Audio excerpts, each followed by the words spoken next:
Low பட்ஜெட்னா எவ்வளோ இதில்? ஒரு 50,000. 50,000மா? 50,000 கல்யாணம் பண்ணுறது வாடகை வைப்பாங்களே. வீட்டு வாசல்லே பண்ணிடுவோம். ஒரு வாடகை பந்தல போடுவோம். ஒரே நாளில் பிரிச்சுக்க சொல்லுவோம். ஈஸியாக பண்ணிக்கணும்ல. பத்திரிக்கைலாம் அடிக்கணும்ல. என்ன ஒரு 100 பேர் தெரிஞ்சவங்க வரைக்கும் தானே கூப்பிட போகிறோம். எதுக்கு பத்திரிக்கை அடிச்சுக்கிட்டு? வாட்ஸ்அப்பில் ஃபேஸ்புக்கில் தான் வீடியோ போடுறோம். ஃபேஸ்புக்கில் போட்டுடுவோம், வாட்ஸ்அப்பில் போட்டுடுவோம். ஃபோன் அடித்து சொல்லுவோம், ஃபோன்லேயே சொல்லிவிடுவோம். இதேமாதிரி கல்யாணம் வந்திருக்குன்னு சொல்லுவோம். 100 பேர் தானே. அப்படியே இல்லை ஊருக்கே சொல்லணும்னு நீங்கள் நினச்சிங்கன்னா இந்த எலெக்ஷனுக்கெல்லாம் விளம்பரம் பண்ணிட்டு போன மாதிரி ஒரு வண்டியில் அலௌன்ஸை கட்டி விளம்பரத்தை பண்ணிட்ட வண்டி தானே. ஒரே நாள் வாடகையில் முடிஞ்சிடும்ல.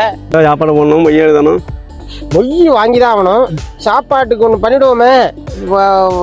9 to 11 தான் கல்யாணம். நம்ம ஒரு 10 மணிக்கு லஞ்சு பிரேக் விட்ருவோம். அவங்க போய் சாப்பிட்டுட்டு வந்துடட்டுமே. அவங்க வீட்டில் போய் சாப்பிட்டு வர வீட்டில் போய் சாப்பிட்டு வந்துடட்டும். ஒன்று பண்ணுவோம், தயிர் சாதமும் லெமன் சாதமும் போட்டுருவோம். போட்டுடலாம்.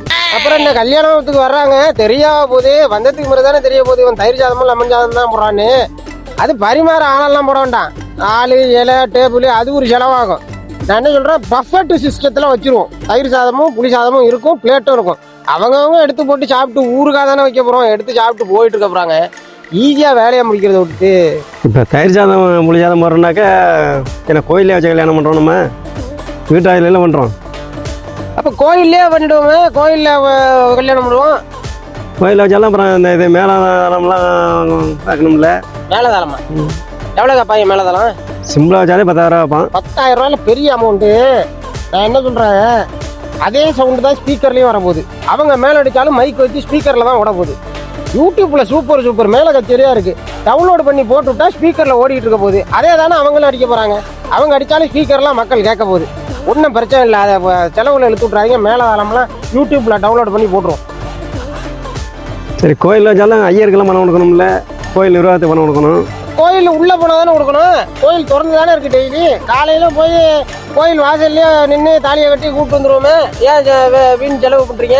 மாலையை மட்டும் வாங்கிட்டு போனால் போதுங்கிறானி. அவளா பொண்ணுக்கு ஒரு மாலை, மாப்பிள்ளைக்கு ஒரு மாலை. மாலையை மாற்ற போகிறோம், தாலியை கட்ட போகிறோம். அப்புறம் என்ன, எத்தனை கோடி ரூபா செலவு பண்ணாலும் தாலி கட்ட தான் போகிறோம், குடும்பம் நடத்த தான் போகிறோம். ஏன் வேஸ்ட்டாக செலவு பண்ணிக்கிட்டு அப்புறம் சாப்பாடை போடுங்கிறீங்க, அப்புறம் பத்திரிக்கை விடுங்கிறீங்க. அப்புறம் வர்றோம் எல்லாரும் மொய் வைப்பான்னு எதுவும் கேரண்டி இருக்கா? பாதி பேர் மொய் வைக்காமல் போட்டாங்கன்னா இதெல்லாம் தேவையா? தயிர் சாதம் புளி சாதம் சாப்பிட்டுட்டு, இல்லை லெமன் சாதத்தை போடுவோம். லெமன் சாதம் தயிர் சாதம் சாப்பிட்டுட்டு ஊறுகாயை சாப்பிட்டுட்டு போகட்டும். மொய் வைக்கிறவங்க வைக்கட்டும், வைக்காதவங்க போகட்டும். இதெல்லாம் சரி. தாலியாவது தங்கத்தில் கட்டியா இல்லை தங்கத்தில் தான் கட்டணும்னு இந்த சட்டம் இருக்கா? மஞ்சள் கயிறில் கட்டினாதான் தாலி அப்படின்னு 6 படத்தில் சூர்யாவே சொல்லியிருக்காரு. மஞ்சள் கயிறாக கட்டுவோம். நீங்கள் பாருங்கள், போய் கல்யாண வேலையை பாருங்கள்.